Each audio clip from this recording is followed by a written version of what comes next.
guys, it's Sam, and this is my spoiler-free review of Royal Assassin by Robin Hobb. This book was actually one of my Patreon book picks back in the fall, but that was during the Great Anxiety Flare of 2019, and I wasn't able to read it that month, and my Patreon babies understood. But every month, my Patreon supporters get to vote in a poll for a book I will read and review that month. Like I said, this is one that was a little bit delayed, but this is the only one that's ever been delayed. And mental health is important. But if you are interested in voting in polls every month for videos I'll do each month, or books I'll read, and other things that are now going on Patreon, I will link my Patreon on the screen. So this is the second book in Robin Hobb's Farseer trilogy, which is the first trilogy of the Realm of the Elderling series, which is an interconnected series all taking place within the same world. This follows Fitz Farseer, who is the illegitimate child of the former king-in-waiting who actually abdicated his right to the throne because of the shame of having this illegitimate child. In the first book, we get to meet Fitz because as a child, he is brought to the palace and raised among the nobility, and he kind of throws everything in court into just like a whirlwind because no one really knows what to do with him. He ends up getting raised in public view as the helper to the stable hand, but he also gets involved in all the court politics, and he eventually does become an assassin in training.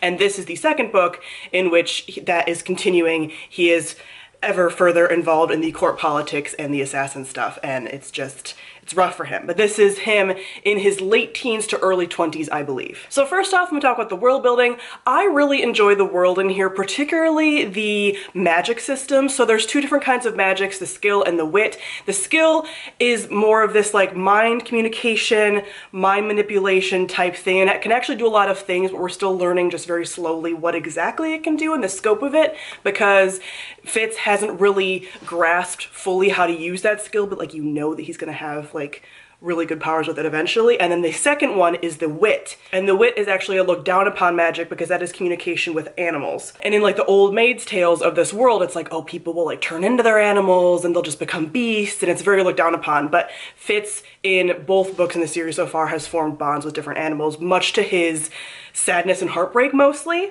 But in this book, there's another animal that he forms a bond with that I am very invested in, because I'm pretty sure this bond continues throughout the series, because Fitz is the main character in, I believe, every other trilogy, or almost every other trilogy within the Realm of the Elderling, so you get to follow him through his whole life, which is why I wanted to start with this series. I also just find the political machinations in here very interesting. This is a very character-driven series, which I'll get to in a minute, and so the interactions of people and the politics and things I do find very interesting. Next, I'm gonna talk about our characters. This is the book where I fully fell in love with Fitz as a character. I liked him in the first book, The Assassin's Apprentice, but I didn't love him the way that I just like love him now. I'm just very invested in his story. Bad things happen to him, so Robin Hobb is not afraid to make her characters go through horrible things, but it always does feel like it has a point, and it's not just like tragedy porn, but bad things do happen to him and everything doesn't work out, but that means because when things do work out, you're really cheering, because not everything works out for him, so it feels very earned. I also just love a lot of the side characters and his relationship with different people within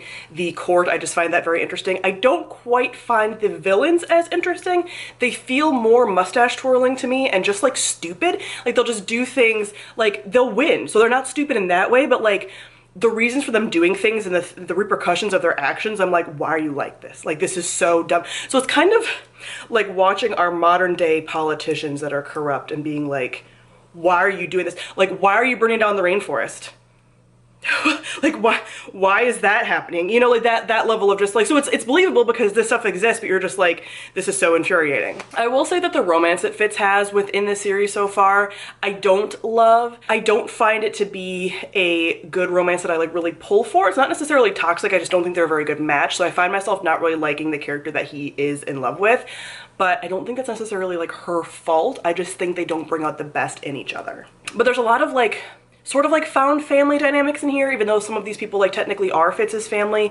It's a lot more like he has to work for that unjustly, and I really like those dynamics as well. Not to mention the found family with the animal that he bonds to in this book, because they have conversations, and that is one of my favorite parts of this. I actually listened to this book on audio, which I forgot to mention, but the conversations and the voice the narrator uses for the animal that he bonds with and like they're talking is the best. I loved it so much, and I actually plan on continuing this trilogy on audio, and then probably going back to physical copy for the Live Ship Traders, which is the second trilogy. So lastly, we talk about the plot.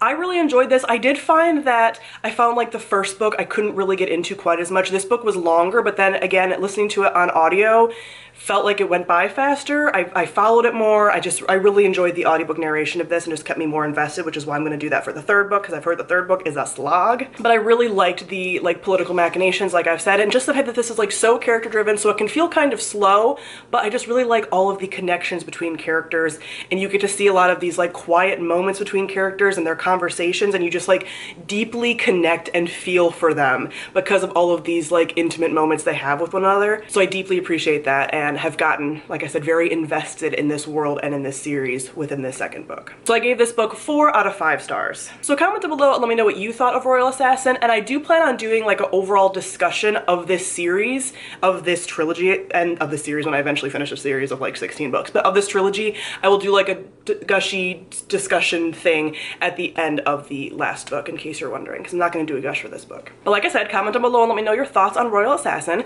Thank you all for watching, and I'll see all of you guys soon. Bye.